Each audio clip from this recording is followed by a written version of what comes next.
The Wisconsin Partners with Business Initiative provides grants to supported employment agencies, schools, and businesses to use best practices that empower employees with disabilities to achieve greater independence at work.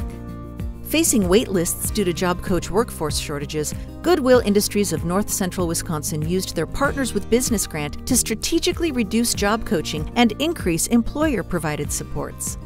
And once we started getting into what the tools with Partners with Business looked like, we really determined and realized that this was just best practice. Focusing on job coach competencies and building natural supports with employers, for us, has been a large part of our answer to creating more capacity for services, because we've become more effective and more efficient at what we do.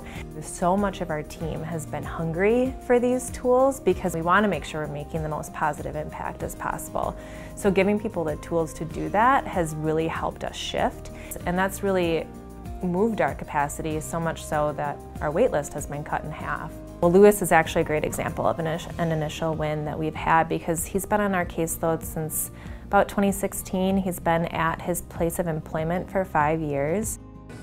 When I work at Panera, I clean the tables, put the dishes back in the dish area, take care of some bubblers, wipe down the tables, and probably be like do a little bit of cleaning and mopping up the floor.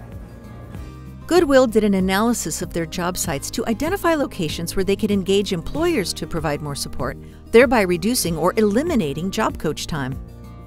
We chose to try to work on fading job coaching with Lewis because we knew he could do it. We've always seen the potential in him. We were really able to ramp things up once we started working with the Partners with Business model. We started having conversations with Panera right away, and they were on board. They wanted to see that Lewis could work as independently as possible. They thought it would be a bonus to have one less person, a job coach, around their dining room during their busy times. And then we went to having a job coach 4 days a week to 2 days a week. And then once we realized he didn't really need that job coach, we just pulled the plug. He's been doing very good ever since. To develop more natural supports at Panera, we helped Panera and Lewis really understand that they needed to talk directly to each other and not always go through a job coach or a case manager. We've provided resources to employers and also re-established what our role is with them, so they know right off the bat that we're really trying to create that relationship versus being the middleman for them between the person and their employee and them. Coworkers support Lewis any way they can. They're really good about, hey, like, did you get vacuuming done yet? And he just gets right back to it. And so everybody kind of holds each other accountable at night, and so it's a really cool environment. My boss helps me at work by reminding myself to do my job. I like about my job at Panera Bread is easy to make some new friends, meet new people. Being able to fade job coaching has really helped Lewis be more independent at work. It's helped him feel like more a part of the team, not being different from his other coworkers by having someone else following him around. He really is embraced by his team. I think not having a job coach has really helped that. To build capacity, Goodwill launched an organization-wide effort to transform how they approach supported employment. They pulled together a team to decide what to focus on first. The team included leaders and, probably most importantly, direct support professionals, job coaches, and case managers. We focused on 2 different competencies to make movement in our capacity. So the first one was systematic instruction. We wanted to make sure we were coaching consistently and effectively.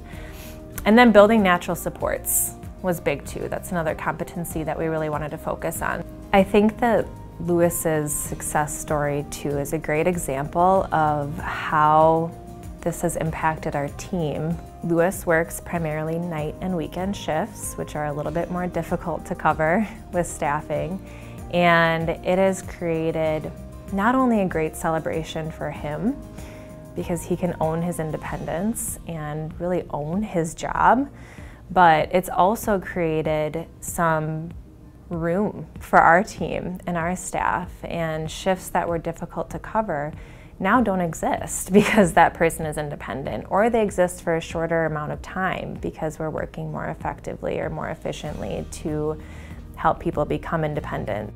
During job coaching shifts, we've also implemented a way for job coaches to do some self-evaluation and a little bit of self-check.